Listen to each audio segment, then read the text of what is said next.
Window motivasi. Oke, di sini udah muncul.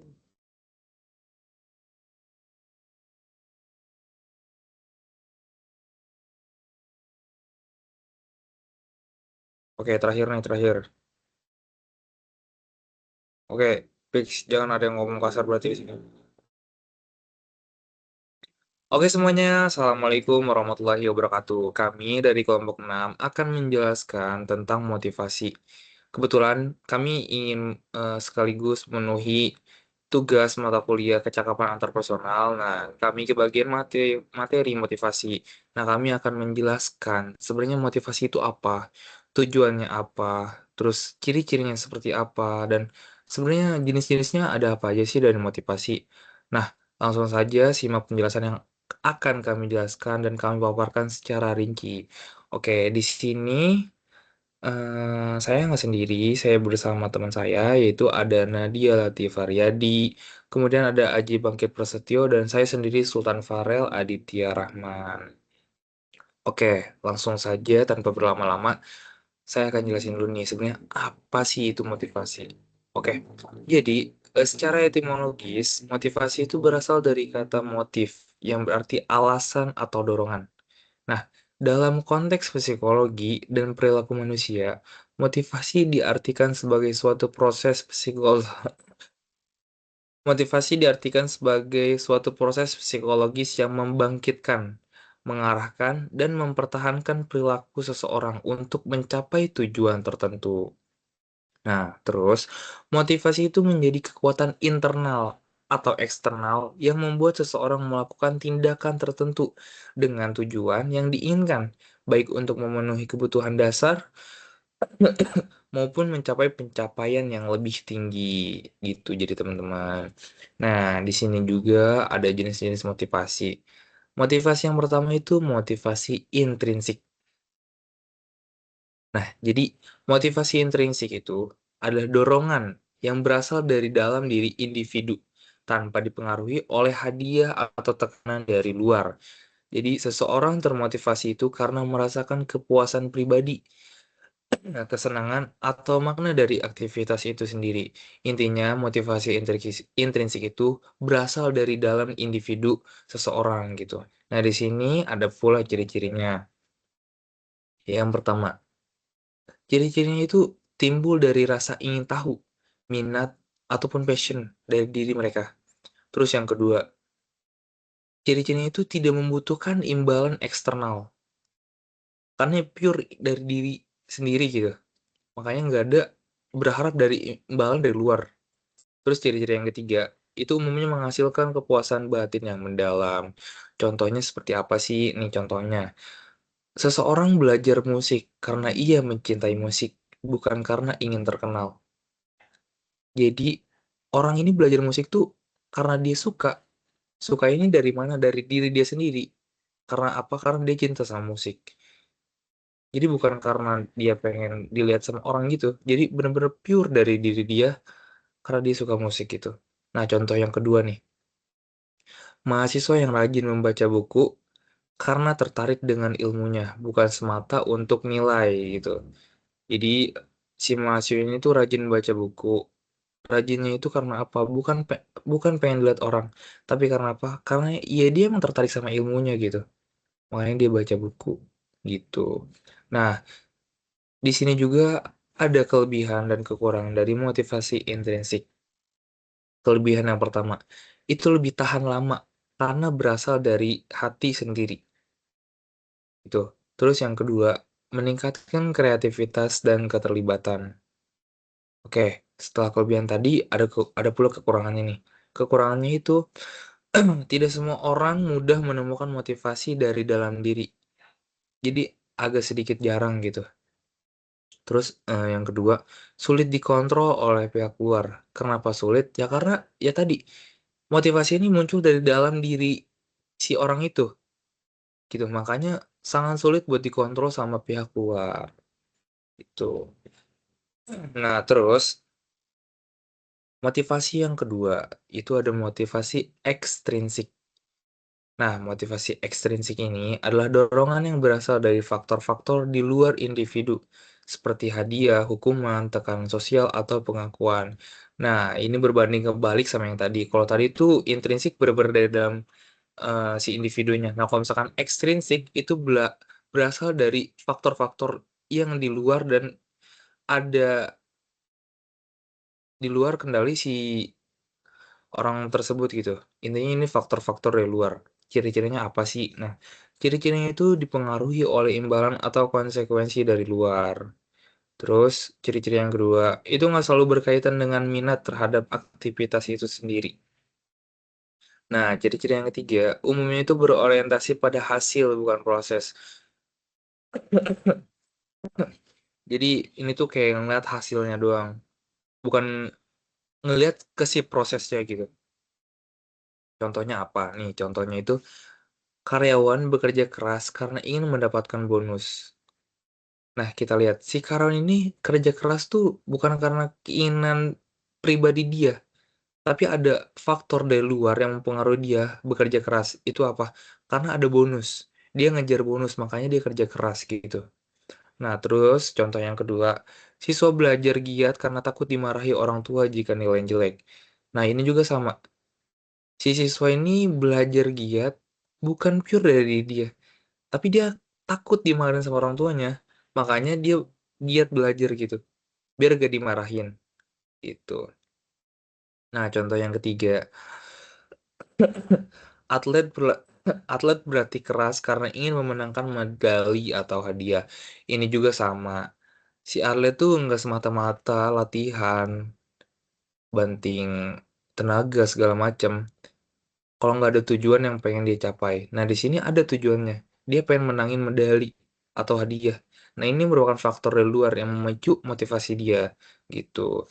Nah, di motivasi ekstrinsik ini kelebihannya itu bisa menjadi pemicu awal untuk berperilaku positif. Terus dapat diatur dan dikendalikan oleh pihak luar gitu.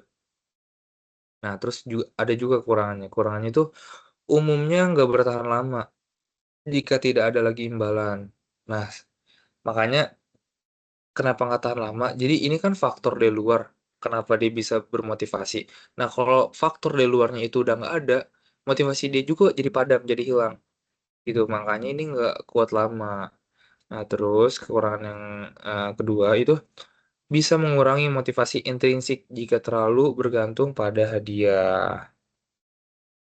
Oke, jenis motivasi yang ketiga yaitu motivasi positif.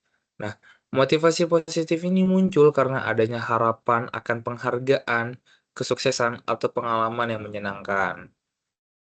Contohnya, siswa rajin belajar karena berharap mendapat juara kelas. Nah, dilihat di sini. Ada harapan. Harapan dia apa? Dia pengen jadi juara kelas. Makanya si siswa ini rajin belajar gitu. Nah, ini kan positif gitu. Makanya ini namanya motivasi positif. Nah, terus contoh yang kedua, pegawai meningkatkan kinerja karena ingin naik jabatan. Ini pun sama, ningkatin kinerja itu kan positif gitu. Nah, ningkatin kinerjanya tapi karena apa? Karena ingin naik jabatan. Nggak apa-apa. Kayak dia ngejar jabatan, terus karena dia pengen ngejar jabatan, akhirnya dia ningkatin kinerja. Ini kan merupakan hal yang positif gitu.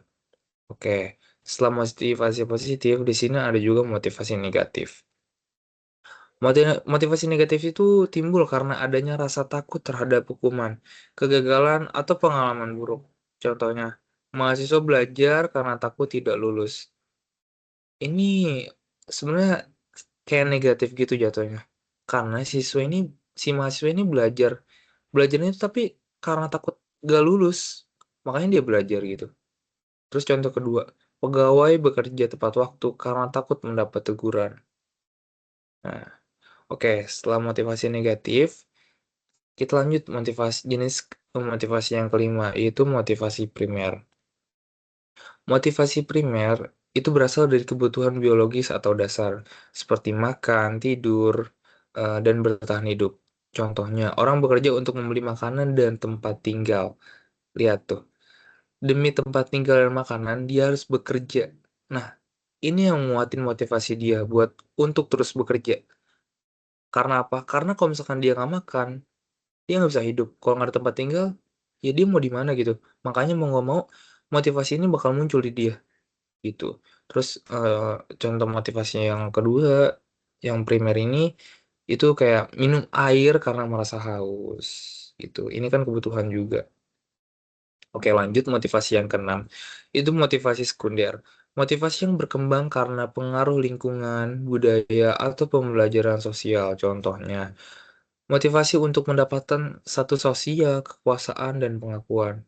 Nah, terus contoh yang kedua, itu seseorang berjuang menjadi terkenal karena ingin diakui masyarakat, gitu. Nah, oke lanjut.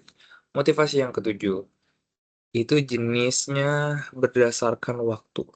Nah, motivasi yang berdasarkan waktu ini kebagi jadi dua.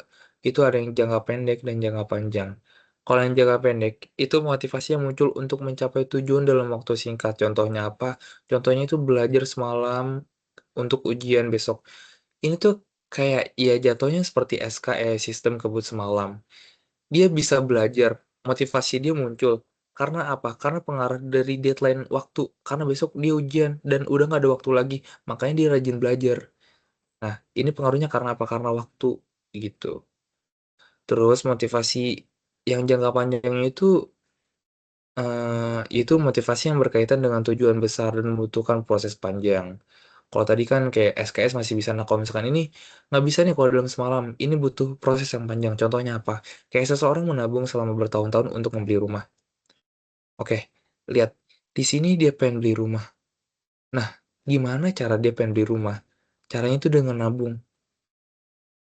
Motivasi dia untuk menabung itu selalu ada. Karena apa? Karena dia pengen rumah gitu. Nah, ini yang nguatin dia untuk selalu konsisten dalam menabung gitu. Oke, di sini ada tujuan motivasi yang akan dijelaskan oleh teman saya yaitu Nadia Latifah. Kepada Nadia dipersilakan.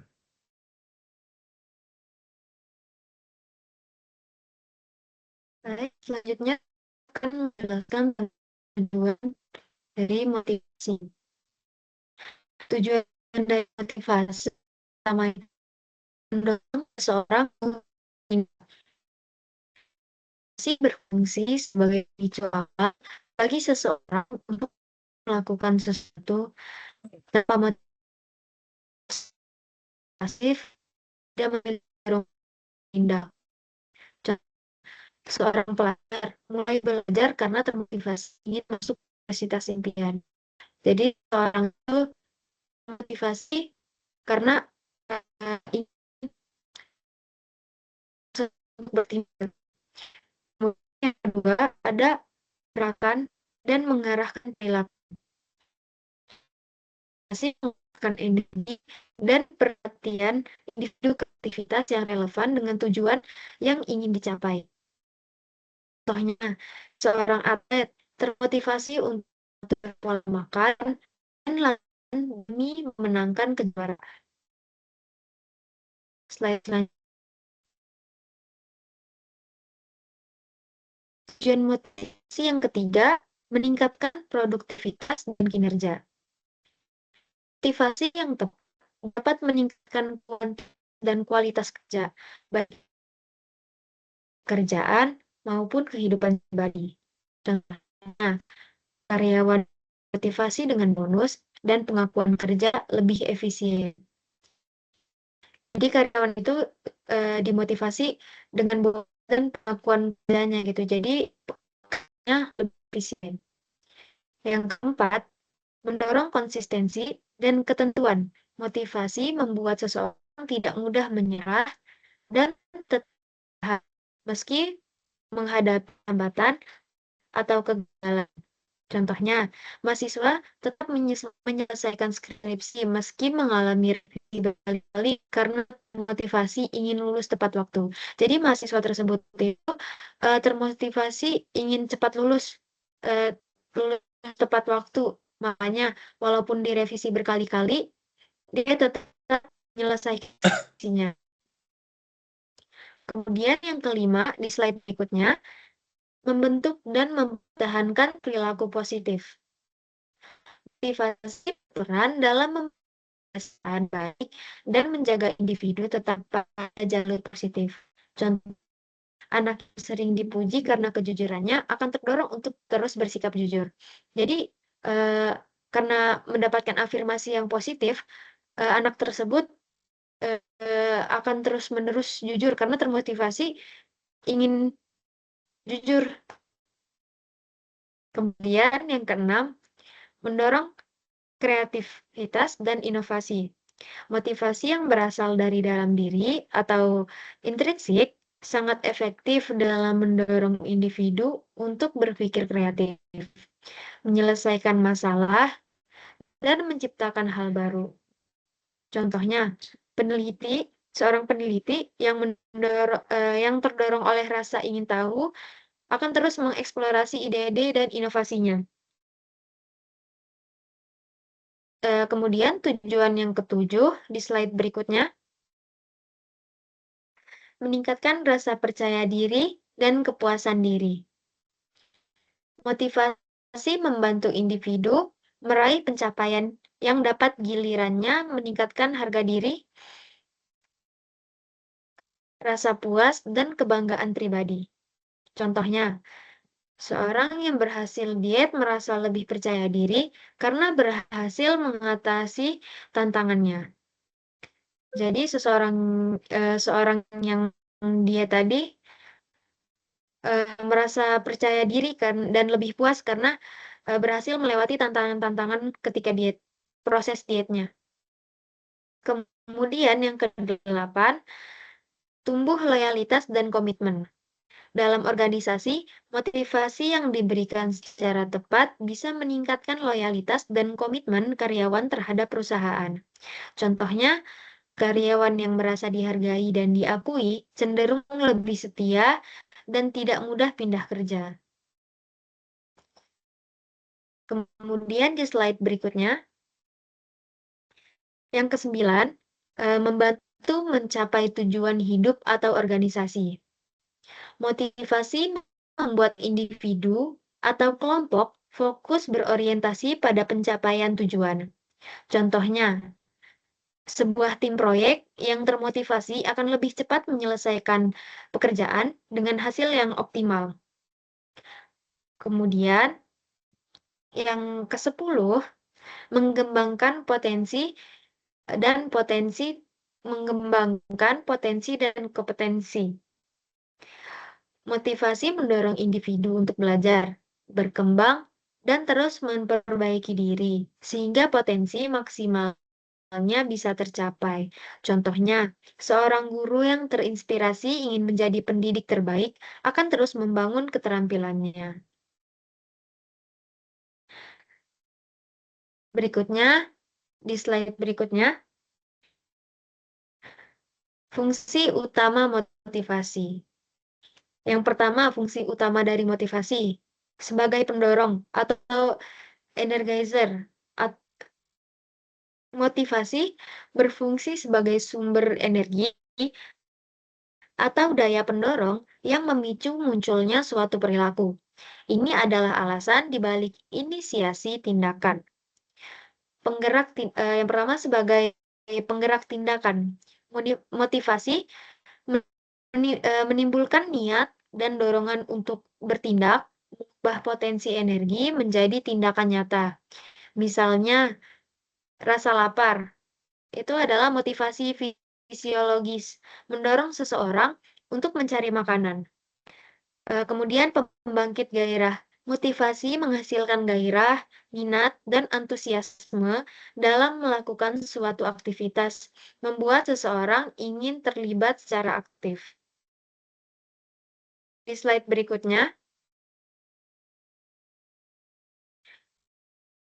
yang kedua, fungsi utama motivasi adalah pengarah atau direct goals setter. Motivasi tidak hanya mendorong, tetapi juga mengarahkan perilaku pada tujuan yang spesifik. Ini membantu individu memilih perilaku yang relevan untuk mencapai apa yang diinginkan. Ini yang pertama ada seleksi perilaku. Motivasi menentukan tindakan mana yang akan diambil dari berbagai pilihan yang ada. Jika tujuannya lulus ujian, motivasi motivasi akan mengarahkan perilaku pada kegiatan belajar, bukan bermain. Kemudian, penentuan prioritas. Ini membantu dalam memprioritaskan tugas atau kegiatan. Tugas yang paling berkontribusi pada pemenuhan kebutuhan atau pencapaian tujuan akan didahulukan. Slide berikutnya. Fungsi utama motivasi yang berikutnya ini adalah penopang. Motivasi ini berfungsi untuk mempertahankan intensitas dan durasi perilaku dalam jangka waktu yang dibutuhkan, terutama saat menghadapi hambatan atau tantangan. Kekuatan dan ketahanan. Motivasi menjaga individu tetap berada di jalur meskipun ada kesulitan. Ia memberikan kekuatan atau persistensi dan ketahanan atau resiliensi untuk terus mencoba hingga tujuannya tercapai. Kemudian ada penentu intensitas usaha. Motivasi menentukan seberapa keras atau intens upaya yang akan dilakukan individu. Semakin tinggi motivasi, umumnya semakin besar usaha yang dicurahkan. Slide berikutnya ada pendekatan terhadap motivasi. Di slide ini, kita akan bahas pendekatan terhadap motivasi. Apa sih pendekatan terhadap motivasi? Pendekatan terhadap motivasi dalam psikologi dan manajemen adalah berbagai kerangka teori yang digunakan untuk menjelaskan mengapa dan bagaimana individu didorong untuk memulai, mengarahkan, dan mempertahankan perilaku menuju tujuan. Pendekatan terhadap motivasi yang pertama, pendekatan perilaku. Pendekatan ini berfokus pada peran lingkungan luar atau ekstrinsik terhadap pendorong utama perilaku. Fokusnya konsekuensi eksternal dari perilaku seperti imbalan atau reward dan hukuman atau punishment. Mekanismenya, motivasi timbul melalui penguatan perilaku yang diikuti oleh konsekuensi yang menyenangkan cenderung diulang, sedangkan perilaku yang diikuti konsekuensi yang tidak menyenangkan atau hukuman cenderung dihindari. Kemudian, pendekatan kognitif. Pendekatan ini berfokus pada proses pemikiran internal seseorang, seperti ekspektasi, keyakinan, dan atribusi dalam menentukan motivasi. Fokusnya bagaimana individu memproses informasi, menetapkan tujuan, dan menafsirkan hasil sukses atau gagalnya. Mekanismenya, motivasi didorong oleh ekspektasi bahwa upaya akan menghasilkan kinerja yang baik dan kinerja yang baik akan menghasilkan hasil yang bernilai. Slide berikutnya. Yang ketiga, pendekatan humanistik. Pendekatan ini menekankan pada potensi pertumbuhan pribadi dan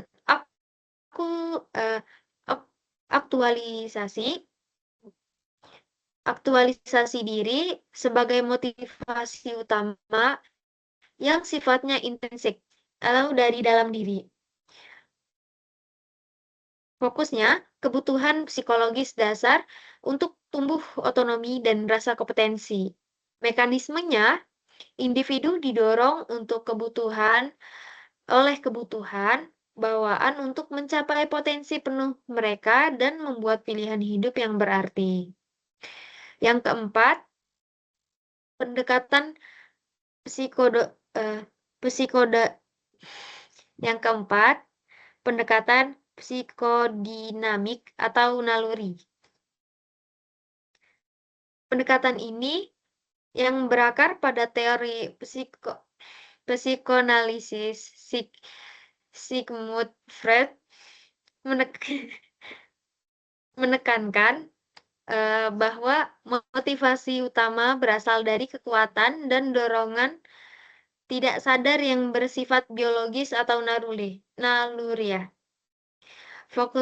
Fokusnya konflik dan interaksi antar struktur kepribadian dan dorongan naluriah bahwa yang menuntut pemenuhan.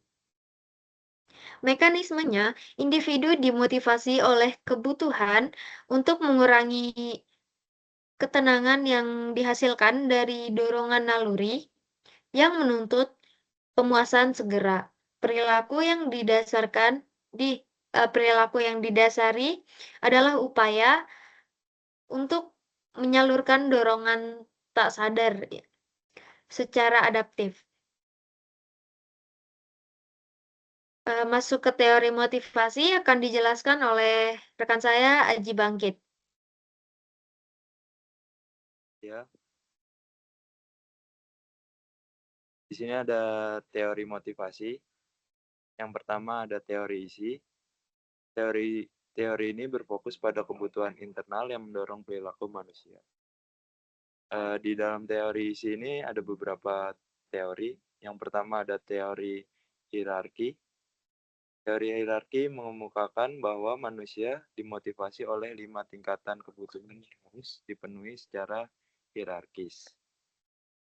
Mulai dari psikologis, keamanan sosial, penghargaan, hingga aktualisasi diri. Nah, yang kedua ada teori ERG, merupakan penyempurnaan dari teori Maslow. Teori ini mengelompokkan kebutuhan menjadi 3 kategori, kebutuhan ekstrinsis, dan kebutuhan hubungan, dan kebutuhan pertumbuhan.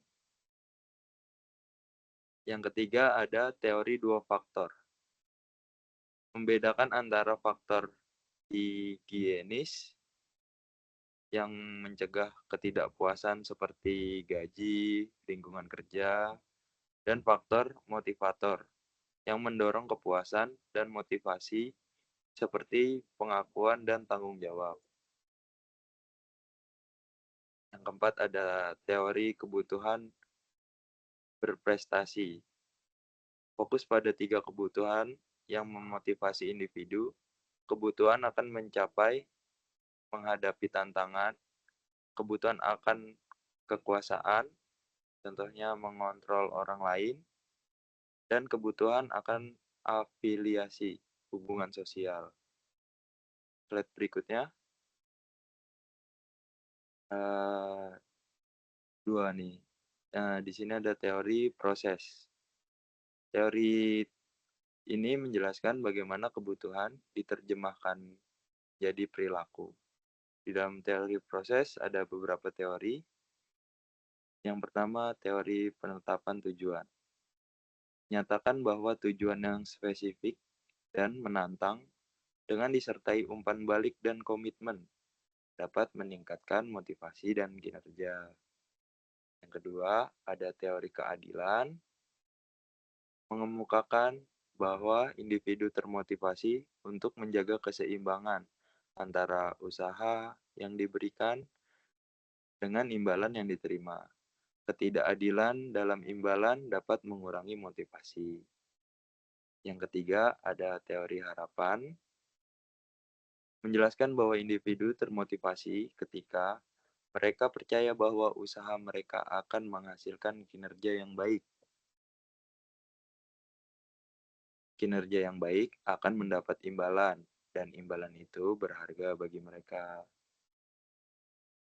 Slide berikutnya, ada proses motivasi. Yang pertama, kebutuhan. Kebutuhan menciptakan ketegangan internal, tension, yang mendorong seseorang untuk bertindak.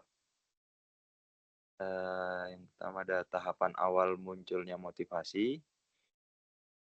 Ada terjadi ketika seorang merasakan kekurangan fisik atau psikologisnya. Yang kedua, dorongan. merupakan energi atau kekuatan batin yang mendorong individu untuk mengurangi ketegangan akibat kebutuhan. Dorongan ini mengarahkan seorang untuk mencari cara memenuhi kebutuhannya. Slide berikutnya.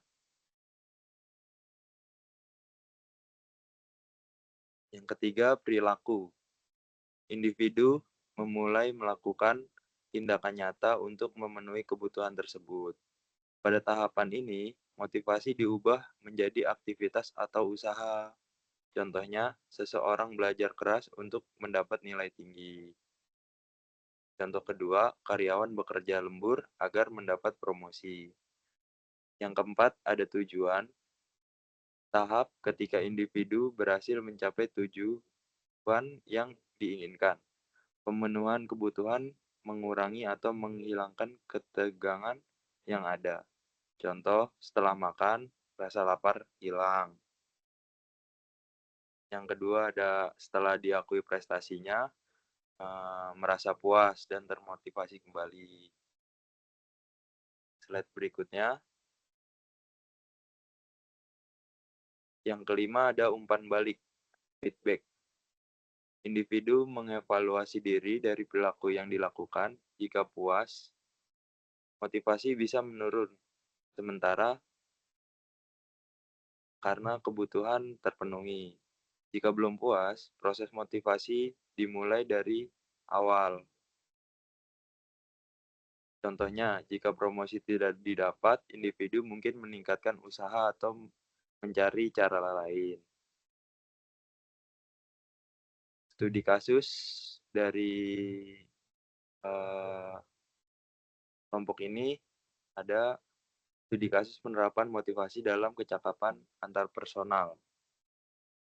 Untuk memahami bagaimana motivasi berperan dalam kecakapan antar personal, penting untuk melihat penerapan secara nyata di lingkungan kehidupan sehari-hari maupun dalam organisasi. Melalui studi kasus ini dapat dilihat bagaimana motivasi menjadi kunci pergerakan seseorang dalam berinteraksi, kerjasama, dan membangun hubungan yang efektif dengan orang lain.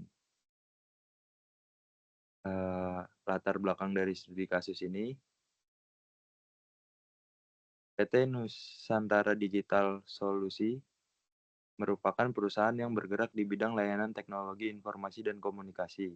Perusahaan ini memiliki sekitar 150 karyawan yang terbagi di dalam berbagai divisi seperti pengembangan sistem, pemasaran, dan layanan pelanggan. Dalam beberapa bulan terakhir, perusahaan mengalami penurunan produktivitas di divisi lainnya.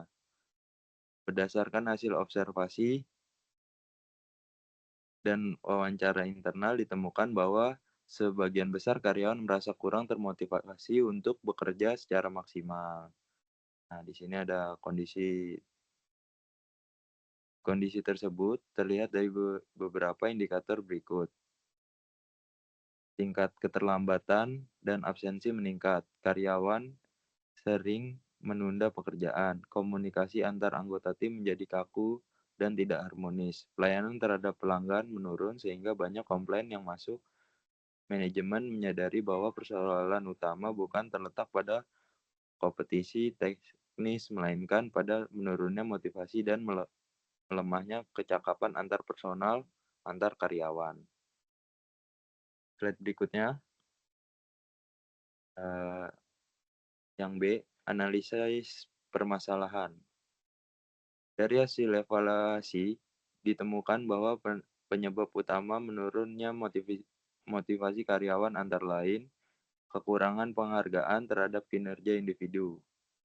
Yang kedua, minimnya komunikasi dua arah antar pemimpin dan bawahan. Yang ketiga, tidak adanya kesempatan pengembangan diri.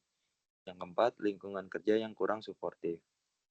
Masalah-masalah ini di atas menunjukkan bahwa motivasi dan kecakapan antar personal memiliki hubungan yang sangat erat. Karyawan yang kehilangan motivasi cenderung menarik diri dari interaksi sosial, kekurangan maupun berempati, dan sulit bekerja sama secara efektif. Nah, di sini ada yang C, upaya peningkatan motivasi dan kecakapan antar personal. Untuk mengatasi masalah tersebut, manajemen PT NDS melakukan serangkaian program motivasi yang berfokus pada pembuatan hubungan interpersonal dan pemberdayaan individu. Program tersebut meliputi yang pertama ada pelatihan motivasi dan komunikasi efektif, kedua ada sistem penghargaan dan apresiasi, yang ketiga ada program mentoring dan kolaborasi tim, yang keempat ada pemberian kesempatan pengembangan karir. Nah, di slide berikutnya, yang D, hasil penerapan program motivasi setelah 6 bulan berjalan, perusahaan melakukan survei dan evaluasi terhadap hasil penerapan motivasi tersebut. Hasilnya menunjukkan peningkatan yang cukup signifikan. Pertama, tingkat keterlambatan menurun hingga 40%. Komunikasi antar anggota tim menjadi lebih terbuka dan produktif. Kepuasan kinerja meningkat berdasarkan hasil kuesioner internal. Jumlah keluhan pelanggan menurun drastis. Karyawan mulai menunjukkan inisiatif dan kreativitas dalam menyelesaikan masalah. Selain itu, interaksi antar karyawan terlihat lebih hangat dan saling mendukung. Mereka tidak hanya termotivasi untuk bekerja demi hasil akhir, tetapi juga karena merasa memiliki tujuan bersama dan hubungan sosial yang positif di tempat kerja. Kesimpulan. Nah, kesimpulannya dari studi kasus ini menunjukkan bahwa motivasi merupakan fondasi utama dalam pengembangan kecakapan antar personal. Tanpa motivasi yang kuat, kemampuan seseorang dalam berinteraksi dan bekerja sama akan menurun karena dorongan internal yang untuk berkomunikasi dan berkontribusi menjadi melemah.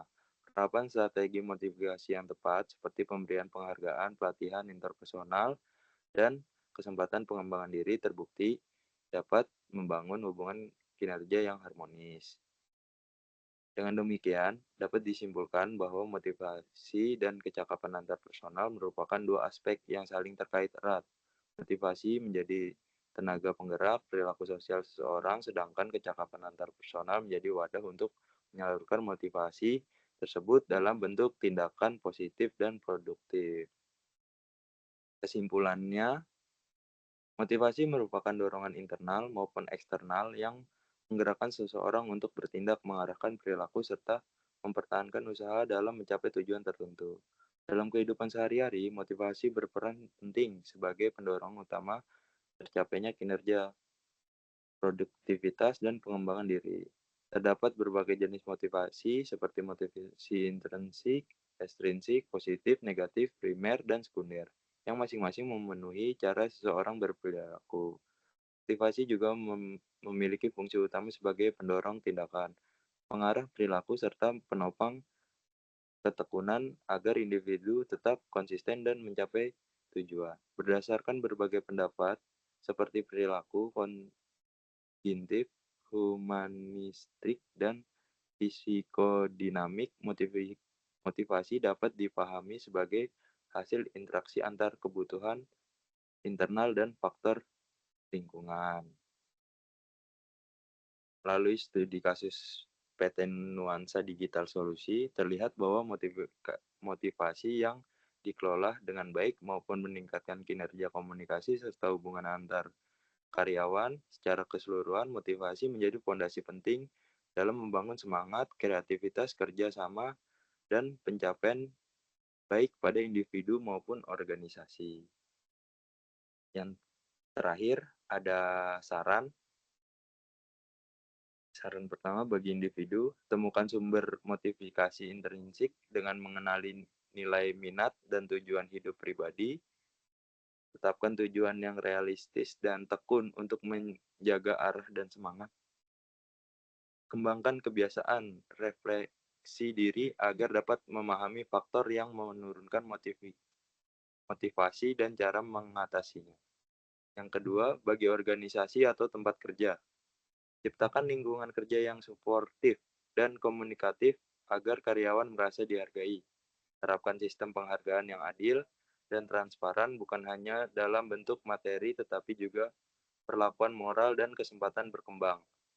Sediakan program pelatihan pengembangan diri dan kegiatan team building secara rutin untuk memperkuat motivasi dan hubungan antar personal. Yang ketiga, bagi pemimpin atau manajer, jadilah teladan dalam hal disiplin, semangat, dan empati. Dengarkan aspirasi bawahan dan berikan umpan balik yang membangun. Gunakan pendekatan motivasi yang berbeda sesuai karakter dan kebutuhan tiap individu. Misalnya dengan teori Maslow atau Herzberg. Yang keempat, bagi peneliti dan mahasiswa, perlu dilakukan penelitian lanjut untuk memahami hubungan antar motivasi dan kinerja dalam konteks yang berbeda.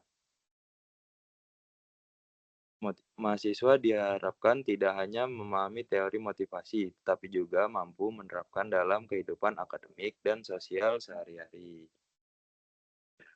Mungkin sekian dari kelompok kami. Kurang lebihnya mohon maaf bila ada salah-salah kata. Saya undur diri.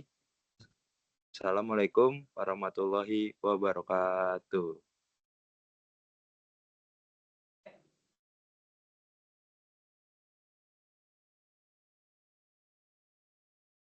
Udah, Rel, udah. Kayaknya nggak kerekam dah. Udah napas dulu ya. Ada anjir kalau kerekam. Giran gue panjang banget. Udah Demi berapa Allah jam? nggak